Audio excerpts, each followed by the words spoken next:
Hello everyone, welcome to my kitchen.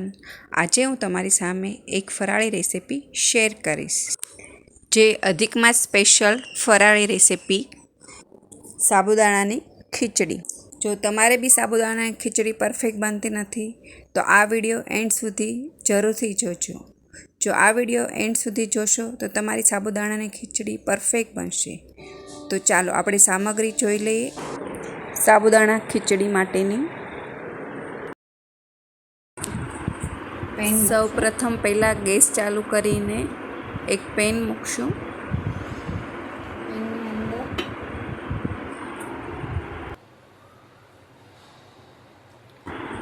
પેનમાં થોડું તેલ મૂકશું.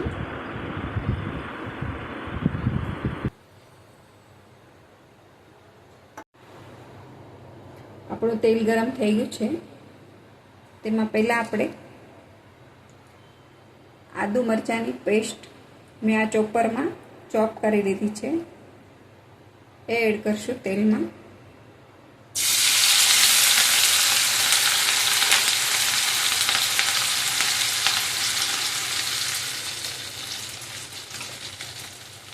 સરખી રીતે સાતળી લેવાની.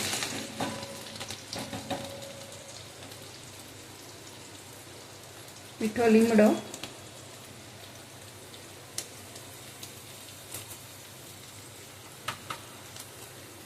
આખું જીરું,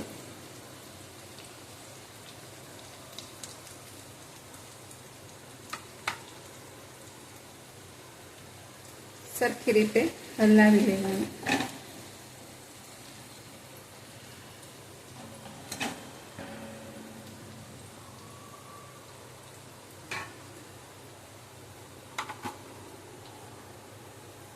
આમાં આપણે સિંગદાણા આખા એડ કરશું.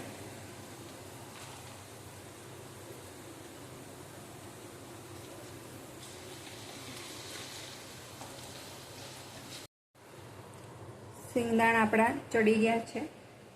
હવે આપણે એમાં બાફેલા બટેટા મેં ચોપ કરી લીધા છે એ એડ કરશું.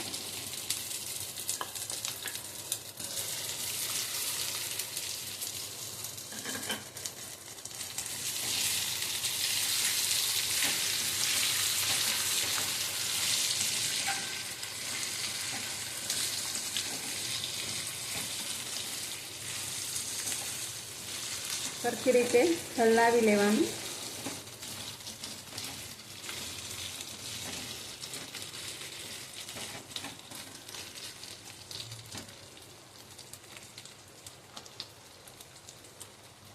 એમાં થોડું સ્વાદ પ્રમાણે મીઠું નાખવાનું. બટેટા બાફતી વખતે મીઠું એડ કર્યું છે. મસાલા પૂરતી જ એડ કરવાનું છે.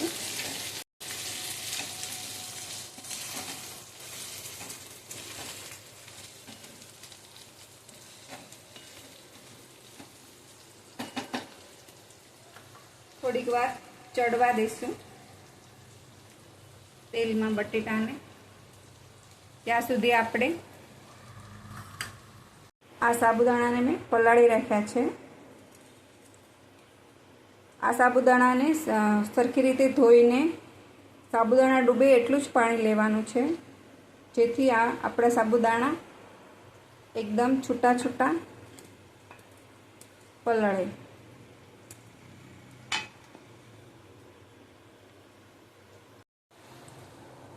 બટેટાને મસાલો સરખી રીતે ચડી ગયો છે. હવે જે આપણે સાબુદાણા પલાળેલા રાખ્યા હતા એ એડ કરશું.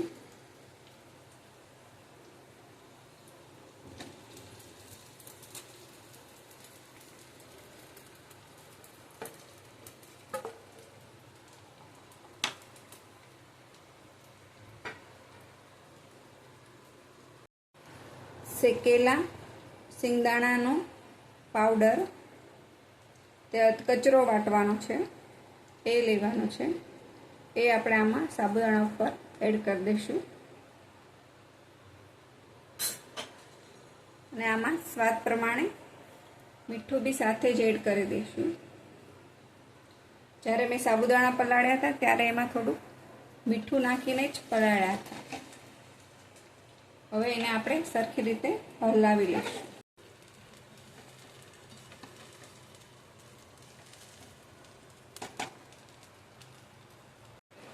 બે મિનિટ માટે આપણે એને ચડવા દીધા છે. સરખા ચડી ગયા છે સાબુદાણા આપણા. હવે એમાં આપણે સાકર એડ કરશું. સાકર તમારા ટેસ્ટ પ્રમાણે વધારે ઓછી છે ભાવતી હોય.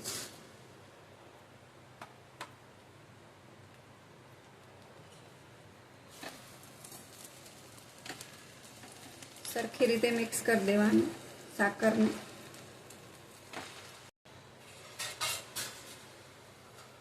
પાંચ મિનિટ માટે એને ઢાંકી દઈશું. 5 મિનિટ થઈ ગઈ છે અને ખોલી લઈશું આપણે.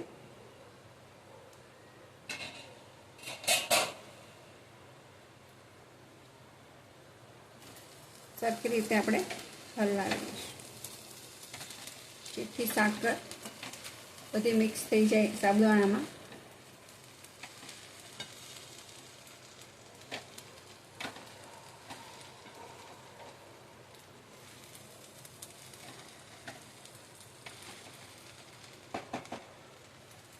જોયું ફ્રેન્ડ્સ, બધી જ સામગ્રી એડ કરી છતાં બી આપણા સાબુદાણા એકદમ છૂટા છૂટા જ છે.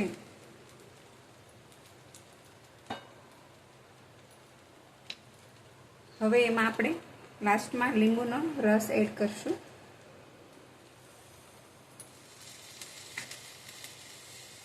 સરખી રીતે મિક્સ કરી લેવાનું.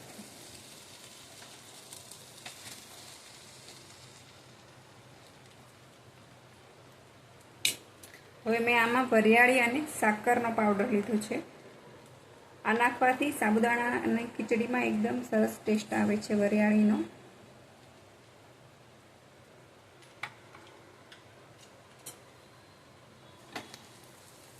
સરખી રીતે બધાને મિક્સ કરી લેવાનું. લીલા ધાણા એડ કરશું.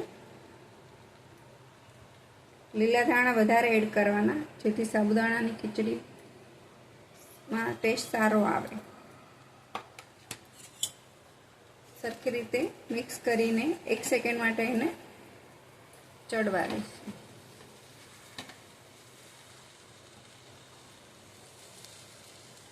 અધિકમાં સ્પેશિયલ રેસીપી મેં આજે બનાવી છે, ફરાળી રેસીપી સાબુદાણાની ખીચડી. તમે જોઈ શકો છો એકદમ મસ્ત બની છે સાબુદાણાની ખીચડી. છૂટી છૂટી બની છે. તો તૈયાર છે આપણી સાબુદાણાની ખીચડી. તો ફ્રેન્ડ્સ, તમને કેવી લાગી મારી રેસીપી જરૂરથી કોમેન્ટ કરજો. લાઈક, શેર અને સબસ્ક્રાઈબ કરજો. Thank you everyone.